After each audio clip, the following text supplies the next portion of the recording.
আসসালামু আলাইকুম ওরহমতুল্লাহ। বিসমিল্লাহির রহমানির রহিম। আমি আজকে ছোট্ট একটি দোয়ার কথা আলোচনা করব। দোয়াটি আপনারা দূর থেকে 3 বার পড়ুন। যার জন্য পড়বেন সে আপনার প্রেমে পাগল হয়ে যাবে, আপনাকে পাগলের মতো ভালোবাসবে। সুপ্রিয় দর্শক, এটি একটি পবিত্র কোরআনের আমল, কোরআনের দোয়া। আপনারা বিশ্বাসের সঙ্গে পড়তে পারেন।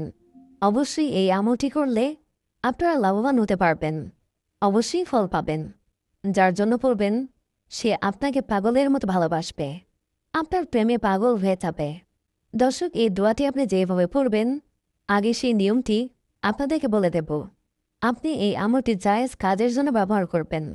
যেমন মনে করুন আপনি কাউকে বিয়ে করতে চান, তবে তার জন্য আপনি দূর থেকে এই আমলটি করবেন, এই দোয়াটি পড়বেন, তাহলে সেও আপনার জন্য পাগল হয়ে যাবে।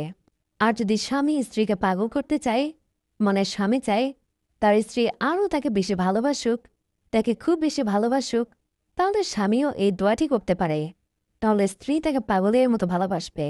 অথবা স্ত্রী যদি চায় তার স্বামী তাকে খুবই ভালোবাসুক, তাহলে স্ত্রীও একই আমলটি করতে পারে। তাহলে স্বামী তাকে পাগলের মতো ভালোবাসবে।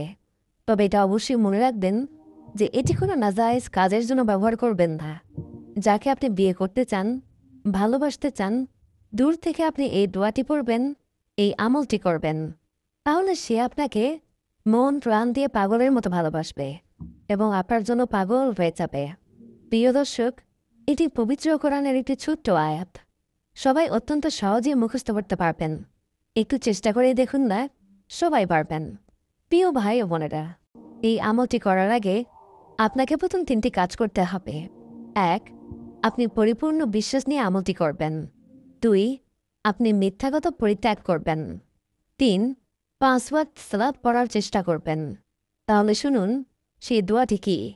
স্ক্রিনে সেই দোয়াটি আমি লিখে দিচ্ছি, আপনি সেখান থেকে মুখস্থ করতে পারবেন।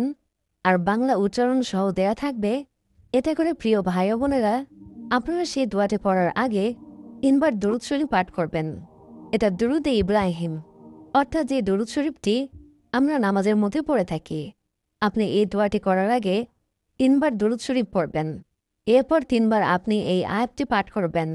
অর্থাৎ যে দোয়াটির কথা বলবো সেই দোয়াটি হলো পবিত্র কোরআনের একটি আয়াত।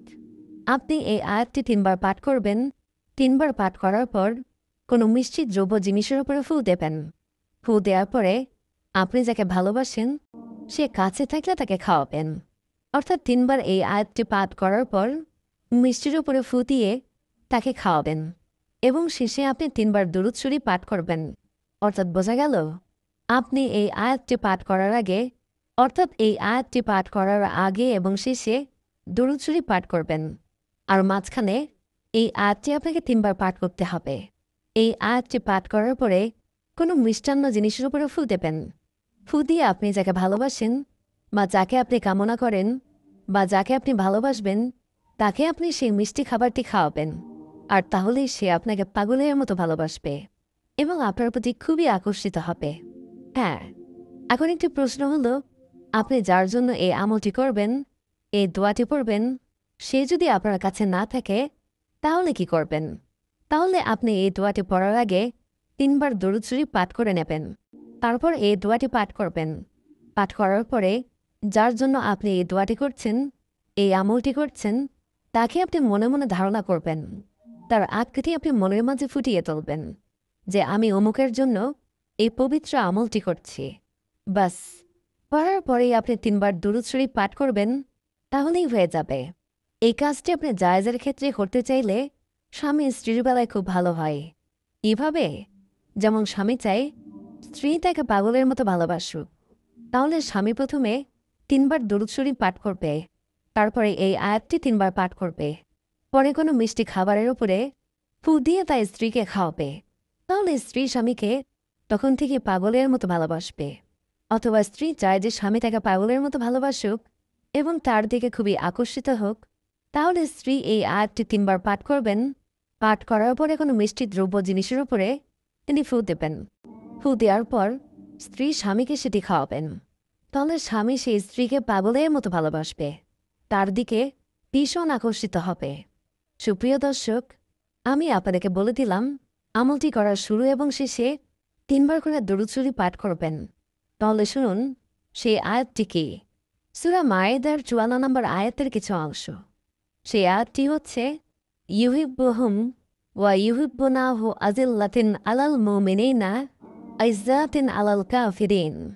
আপনার মুখস্থ করার জন্য আবারও বলছি, ইউহিব্বুহুম ওয়া ইউহিব্বুনাহু আযিল্লাতিন আলাল মুমিনিনা আইজ্জাতিন আলাল কাফিরিন। দর্শক, আপনি চাইলে এই আয়াতটি স্ক্রিনশট দিয়ে আপনার কাছে রাখুন। তাহলে আপনি চাইলেই দেখে দেখে এই আমলটি করতে পারবেন।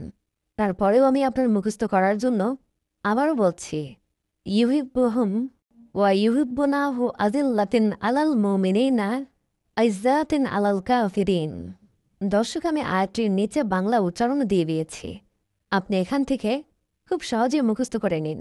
আর এই আয়াতের অর্থ হচ্ছে, যাদেরকে তিনি ভালোবাসবেন এবং তারা তাকে ভালোবাসবে, তারা মুমিনের উপরে বিনম্র এবং কাফেরের উপরে কঠোর হবে। দর্শক, জায়েজের ক্ষেত্রে আমলটি করবেন, বিশ্বাসের সাথে আমলটি করবেন, আপনি অবশ্যই ফলাফল পাবেন। তো সুপ্রিয় দর্শক, এই ছিল আমাদের আজকের ভিডিও। ভিডিওটি ভালো লাগলে লাইক দিন। আর নিয়মিত আমাদের ভিডিও পেতে এক্ষুনি আমাদের চ্যানেলটি সাবস্ক্রাইব করে পাশে থাকা বেল আইকনটিও প্রেস করুন। দেখা হবে অন্য কোনো ভিডিওতে। আসসালামু আলাইকুম ওয়া রাহমাতুল্লাহ।